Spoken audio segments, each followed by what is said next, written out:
sama pemenang BA Awards nih. Nanti kita mau tanya-tanyain. Oke, seputar apa nih Pak?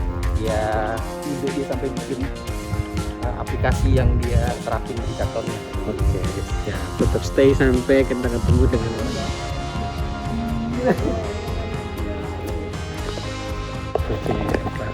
jadi Oke, Friendjiner, kali ini seperti tadi saya sampaikan bahwa selama ini kita hanya ngeliput di hotel, perkantoran, rumah sakit, mall, food court gitu ya, F&B. Nah, sekali ini kita ngeliput bangunan yang di luar itu, mungkin yang lebih sifatnya gedung yang digunakan untuk research, untuk penelitian. Nah, di samping kita nih sudah ada nih yang ngurusin tadi member BEA. Oke, kita langsung tanyakan aja. Monggo, Mas Gilang diperkenalkan. Oke, sebelumnya selamat siang para Friendjiner. Perkenalkan, nama saya Gilang Vito dari salah satu perusahaan yang bergerak di bidang kelapa sawit. Dan alhamdulillah saya ucapkan terima kasih kepada Pak Jimmy dan Pak Edi serta beberapa para pengurus di BEA yang telah menyempatkan waktu untuk datang ke kantor kami untuk melihat-melihat dan mungkin nanti ada sekedar memberi masukan apa saja sih yang memang bisa diberikan dikembangkan di tempat kita, itu juga akan kita lakukan di sini. Dan mungkin Pak Jimmy boleh dilanjutkan. Mas Gilang ini terlalu merendah ya. Kita kesini dibilang mau ngasih masukan, padahal kita di sini mau ngeliput apa yang sudah dikerjakan ya. Mereka ini punya prestasi yang luar biasa. Oke, sebelumnya tadi udah sempat diceritakan perusahaan bergerak di salah satu bidang kelapa sawit. Nah, tapi di properti yang dikelola Mas Gilang nih, spesifik digunakan untuk apa sih ini? Untuk kantornya kah? Apa untuk berkebun kah gitu? Bisa dijelasin? Jadi di kantor kami ini khusus untuk penelitian dan juga pengembangan bibit sawit yang nantinya akan dikirim ke beberapa kebun kami yang ada di seluruh Indonesia, Pak. Berarti keberhasilan di perkebunan itu di sini mulainya ya? Iya, betul. Jadi secara umum seluruh kelapa sawit yang ada di kebun-kebun di seluruh Indonesia mulai dari tahap ini, Pak. Berarti isinya orang-orang yang memang spesifik meneliti ya. Itu kan berarti banyakan kayak orang-orang pertanian gitu ya, Iya, betul. perkebunan gitu ya. Nah, sedangkan Mas Gilang ini kan ngurusin gedungnya. Spesifik apa sih yang membedakan ngurus gedung umum dengan gedung lembaga tempat penelitian seperti ini? Jadi tentunya di sini kan di mana ada peneliti, di situ pasti ada alat-alat yang mungkin khusus untuk meneliti sebuah penelitian gitu ya Pak. Dan di alat-alat ini tentunya kita sangat terkait itu Pak. Regulasi, peraturan, standar. Terkait dengan regulasi dan juga sensitif.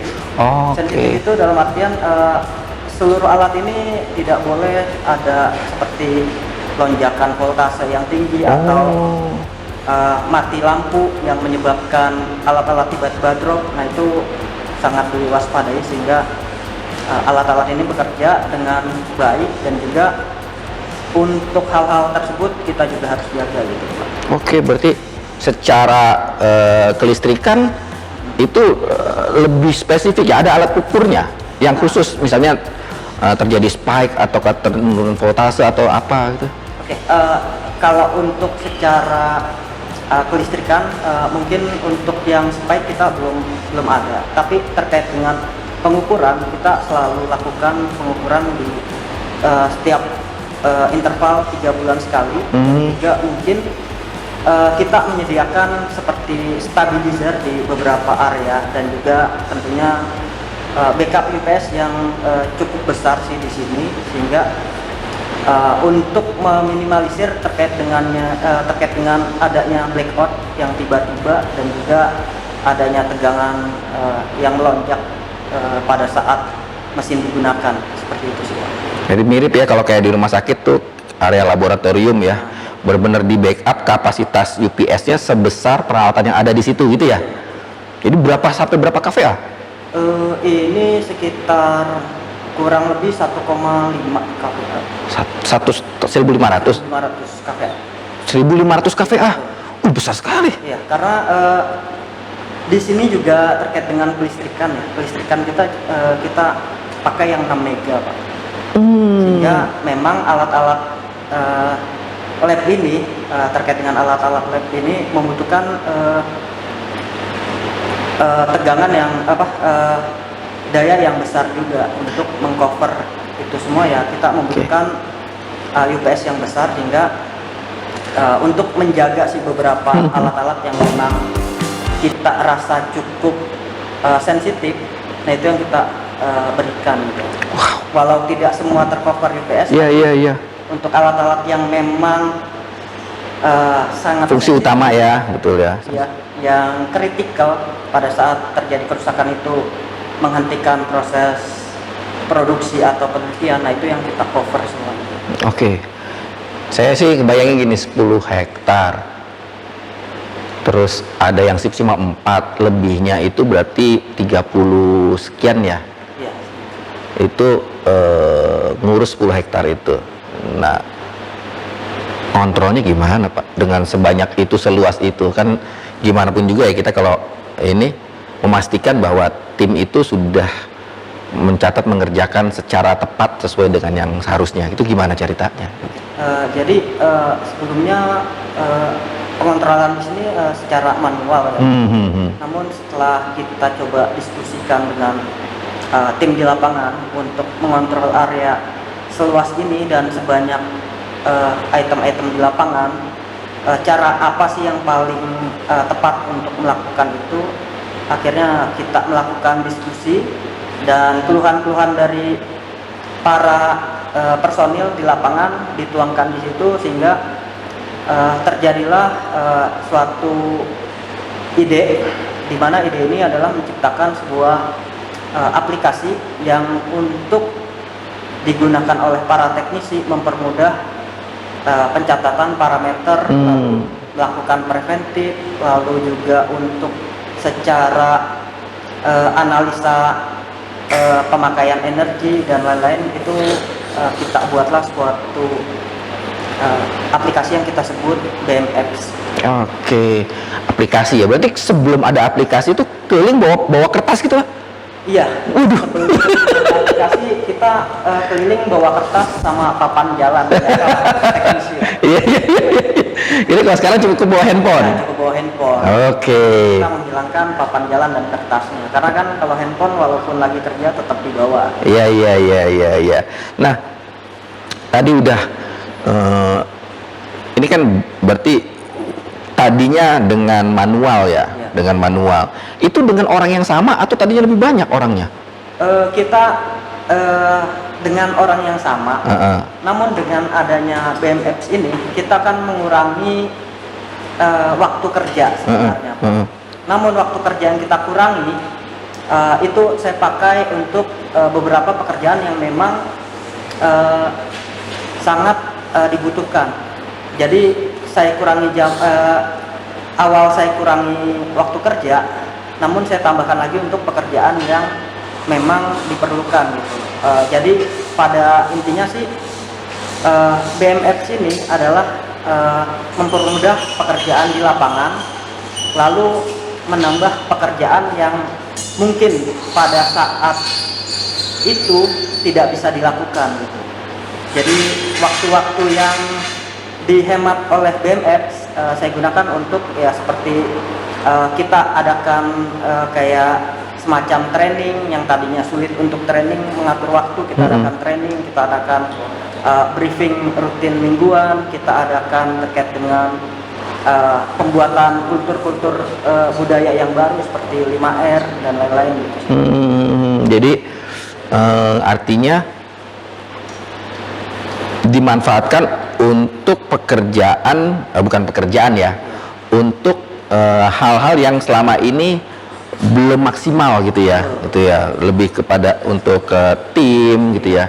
Itu yang tadinya belum maksimal ya kita ini kan. Nah, boleh tahu detailnya aplikasi itu sebenarnya yang sudah di-create oleh Mas Gilang dan tim ini mencakup apa aja sih aplikasinya? Jadi sebenarnya secara umum aplikasi ini dibuat terkait dengan masalah-masalah yang ada di internal maintenance sendiri, Pak. Umumnya di beberapa gedung juga mengalami masalah tersebut. Lalu juga terkait dengan masalah user, kita sebut di tempat lain mungkin tenant ya. Tapi kalau di tempat kita sebut user gitu, pengguna gedung. Nah, dari masalah-masalah ini kita menyimpulkan bahwa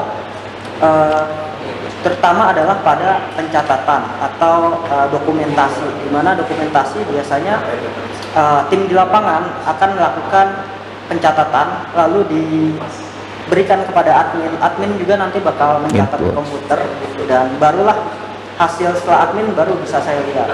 Nah, untuk user juga pada saat mengajukan komplain, request dan work order itu juga harus melalui admin dan setelah admin selesai baru saya bisa lakukan pemeriksaan. Nah, ini yang akan saya simpelkan menjadi segala sesuatu yang diinput oleh teknisi, dikerjakan oleh teknisi di lapangan bisa langsung saya lihat secara Real time? finish ya, real time dan progresnya final gitu.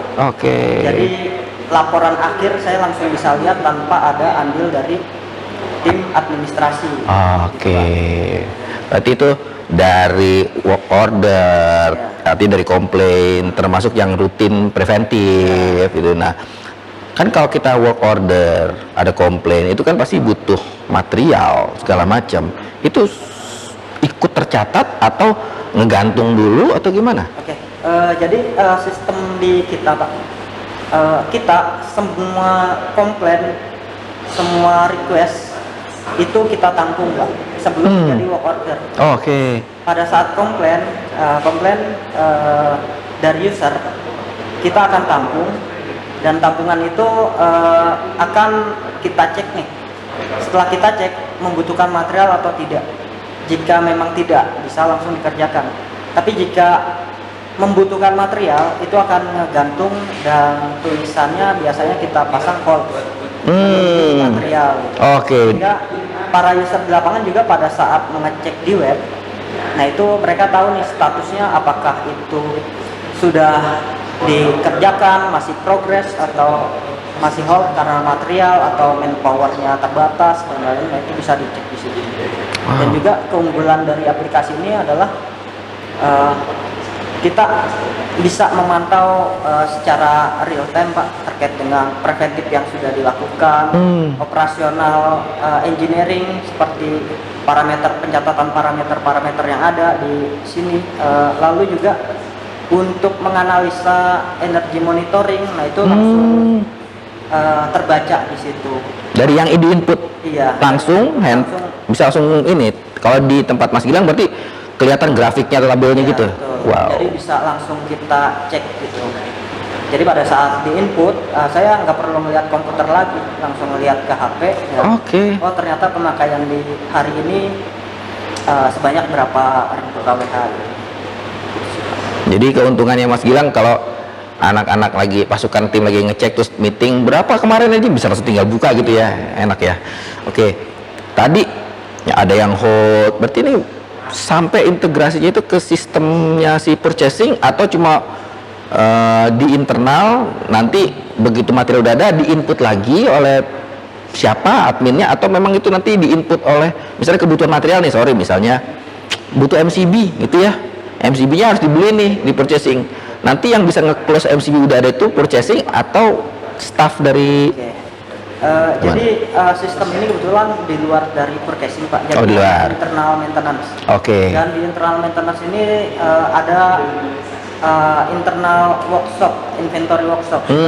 Workshop ini ada di handle oleh satu orang admin, di mana admin tersebut bertanggung jawab untuk melakukan update terkait dengan material yang memang dibutuhkan gitu.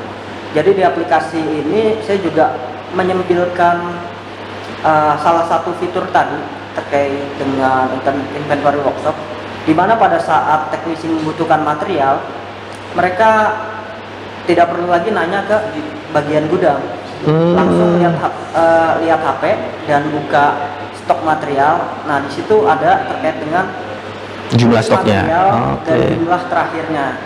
Pada saat teknisi mau ambil, tinggal isi pengambilan material, Oh. di mana pengambilan material ini hanya memasukkan nomor material, lalu ada terkait dengan nama material dan stok akhirnya. Pada saat stok akhir 0, tentunya tidak akan muncul. Tidak bisa diambil. Ya. Dan itu menjadi catatan bagi si admin inventory itu untuk melakukan proses pengadaan gitu ya. Order. Oke. Nah, jadi pada saat materialnya ada, diambil oleh teknisi dan itu langsung mengurangi stok akhir yang ada di aplikasi. Jadi ada, ambil, langsung eksekusi yang bisa selesai dan real time mengurangi stok yang ada gitu ya. Jadi kalau dibutuhkan harus penambahan, tinggal admin mengajukan untuk proses penambahannya melalui Mas Gilang untuk diproses di internal, di purchasing gitu ya. Wow, keren sih. Jadi benar-benar full control dari Kontrol dari tim maintenance ya. Iya, berarti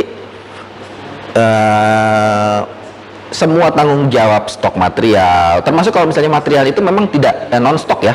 Kan pasti ada yang namanya repairment, itu materialnya non stok ya. Ya, betul, Mas. Nah, itu berarti si teknisi yang habis ngecek, dia minta material dulu secara online, bisa ditulis gitu Iya. jenis materialnya gitu, Ya, bisa. bisa. Jadi kita juga menambahkan fitur terkait dengan permintaan material, di mana di situ pada saat teknisi melakukan request dan barang tersebut bukan consumable kita sebutnya, nah itu bisa langsung diketahui oleh orang gudang, dan orang gudang akan menginfokan ke saya, karena untuk melakukan reorder Harus ada dia proof. harus melakukan PR atau Oke.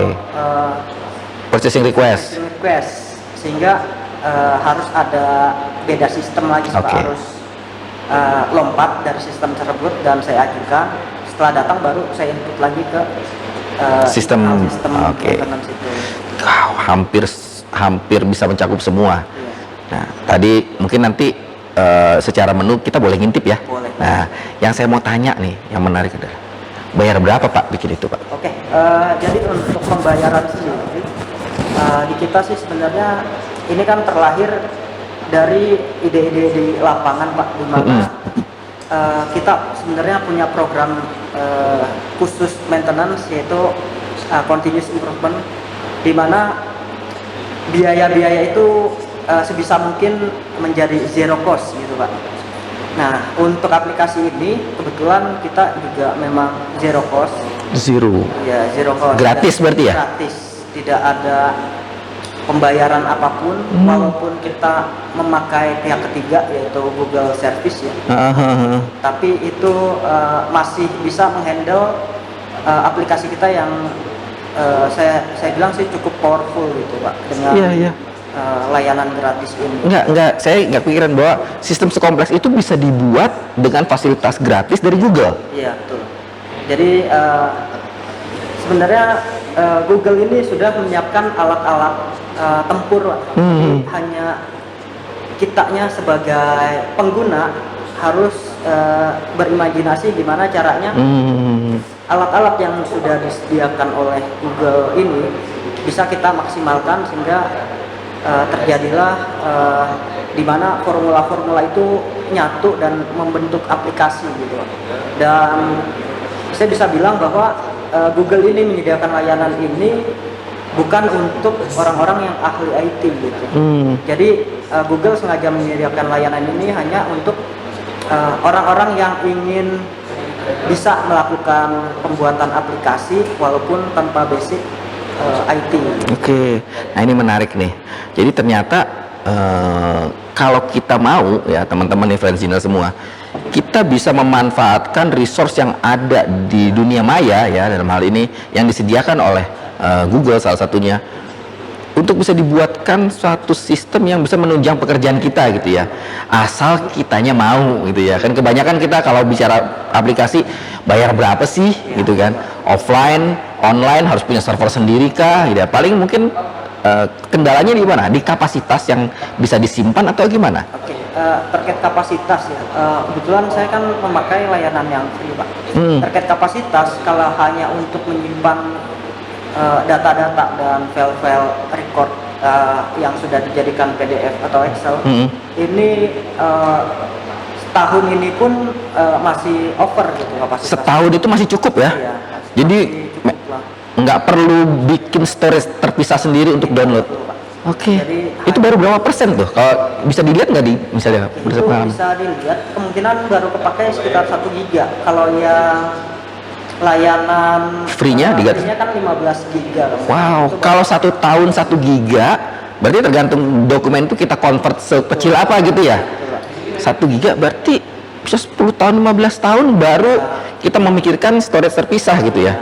Nah itu juga kan kita tiap tahun tentunya untuk meminimalisir resiko Google Drive tersebut terjadi hack atau error, gimana kita melakukan backup. Dan tentunya backup ini kan pasti mengurangi kapasitas di Google Drive tersebut karena sudah dipindahkan ke internal komputer. Oke, berarti secara rutin juga di backup ya, di backup. Jadi misalnya tahun ini, nanti tahun depannya dimulai dari nol lagi, tapi data yang tahun sebelumnya itu ada di komputer. Gitu ya. Oke, menarik. Tapi sebenarnya tanpa di backup di komputer pun 1 tahun itu hanya terpakai 1 giga. Iya, 1 giga saja. Wow. Cuma memang untuk keamanan di download ya. Oke, Mas Gilang, tadi yang udah disampaikan kita bisa lihat nggak realnya itu ruangannya di mana sih ngerjain itu semua? Bisa Pak, nanti kita coba lihat di komputer kita, Pak. Di sini nih, workshop. Ya, betul. Oke, ini markasnya ceritanya. Ya, biasalah Pak, teknisi harus. Nah, ini authorize. Nah, saya boleh nggak masuk? Boleh, silakan Pak. Oke. Karena kita jaga nih Pak. Oke. Oke, berarti di ruangan ini ya, jadi yang tadi Mas Gilang sampaikan, pembuatan aplikasi, kontrolnya, termasuk tampilannya, reportingnya, itu di-create dari ruangan ini. Iya, betul. Semua ada di sini untuk proses laporannya, Pak. Oke, bisa kita Di lihat. Google Service itu awalnya saya pakai Google Form. Oke. Nah, Google Form ini nih. Dari sini ternyata kan nggak efektif terkait ininya, ada delay di input. Jadi ada waktu yang lebih lama dipakai untuk ngisi data dari Google Form dibandingkan pakai AppSheet. Jadi ada peralihan dari Google Form to AppSheet. Nah, semua base datanya itu dari AppSheet secara inputasi. Nah, setelah dari AppSheet kita akan masuk ke database. Semua yang diinput oleh AppSheet akan masuk ke database, di mana di database ini saya melakukan proses, yaitu proses terkait dengan formula di Database-nya. database AppSheet sama Google Dokumen. Nah, ini adalah autograph. Autograph ini juga disediakan oleh layanan Google, di mana autograph ini dapat merubah yang diinput oleh AppSheet menjadi dokumen, menjadi langsung PDF. Nah, ini yang dilakukan secara otomatis. Nah, ini kan ada outputnya PDF langsung. Nah, ini jadi dari semua ini untuk output PDF saya lakukan pada kegiatan preventif. Untuk outputnya Excel saya lakukan pada kegiatan operasional. Dan untuk outputnya adalah grafik, saya lakukan pada kegiatan monitoring Energi ya? Ya, monitoring energi gitu. Oke. Berarti dari inputnya apa, keluarnya outputnya udah langsung mengarah ke bentuk reportnya ya? Iya. Yang PDF, yang Excel maupun yang bentuk grafik gitu ya? Ya. Nah, ini juga sebenarnya ada plus minusnya. Plus minusnya pada saat kita lakukan semua proses ini secara otomatis, plusnya kita mengurangi jam ya. Iya. yang digunakan gitu. Jadi efisiensi waktu. Dan juga minusnya ini sebenarnya bikin apa ya? Kalau saya pribadi bikin malas. Jadi males nyalin, malas nganalisa. Malas nganalisa karena sudah Semua dibantu oleh Google. Iya. Waduh. Nah, untuk mengakali ini supaya saya tetap harus mengkoreksi hasil kerja tim di lapangan ya, saya coba ada beberapa output ini yang hanya bisa saya cek dan saya create gitu. Oh, oke. Jadi sebelum saya cek output PDF ini Masih mentahnya gitu ya? masih mentah. Oke. Nggak bisa jadi PDF karena kalau udah jadi PDF otomatis saya bakal Terima aja ya? terima aja dan malas koreksi gitu. Oke, tapi sebenarnya di Google itu bisa dibikin outputnya udah langsung report gitu ya? Bisa. Tanpa harus kita generate lagi gitu ya? Betul. Jadi, tapi ini emang sengaja dibuat supaya prosesnya masih mentah untuk dianalisa, kemudian baru di-generate dalam bentuk Iya, report gitu betul. ya? Wow. Tapi kalau misalkan kita mau ini semua ya otomatis ya kita cuma untuk kita aktivasi aja untuk otomatisnya gitu. Jadi semacam kayak apa ya? Ya tombol on off lah gitu. Iya, iya, Otomatis untuk seluruh output dijadikan otomatis ya kita klik tombol otomatisnya. Gitu. Oke. Sip, mantap. Berarti sebenarnya tergantung kitanya ya, maunya seperti apa ya. Jadi, Bisa di-create reportnya itu mau sampai langsung jadi bisa, tapi ada satu tahap yang bisa, oh kita koreksi dulu apakah sini udah bener Betul. atau belum gitu ya. Ya, betul Pak. Jadi seperti yang tadi kita bahas ya, Google ini udah memberikan fitur-fitur yang kita bisa imajinasikan sendiri mau jadi seperti apa gitu. Oke.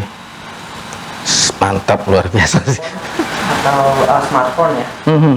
Berdasarkan data yang kita input di sini nih. Oke. Dan data ini kita ambil dari Google Drive. Nah, jadi semua akar yang ada di BMX yang kita buat basisnya ada di sini, Pak. Nah, ini saya buat folder 01 sampai 07. Nah, ini adalah menu-menu yang bakal masuk ke exit. Exit. Nah, ini kenapa dibuat folder agar lebih mudah jika ada trouble atau lain-lain untuk menemukan akar masalahnya bermula dari mana nih gitu. Kalau misalkan akar masalahnya bermula dari operasional yang nggak bisa dipakai, ya kita berarti masuknya ke operasional aja gitu. Jadi masalahnya ada di operasional. Nah, dari operasional ini terdapat beberapa spreadsheet ya. Ini ada sekitar 24 spreadsheet total. Nah, ini yang menjadi acuan untuk melakukan penginputan. Nah, jadi kan ini daily routine-nya. Oke, ini sebatas pengenalan ini ya, agar lebih mudah. Jadi BMX ini saya buat BMX 2024. Oke. Untuk folder utamanya. Mhm. Di BMX 2024 ada folder-folder subfolder ya, Pak. Mhm. Nah, ini operational activity. Nah, ini yang nanti akan saya up ke exit. Nah, jadilah operational activity ini, Pak. Oke. Nah, ini kan ada daily routine, Heeh. weekly activity, dan conditional activity. Di mana kita bedakan berdasarkan foldernya juga.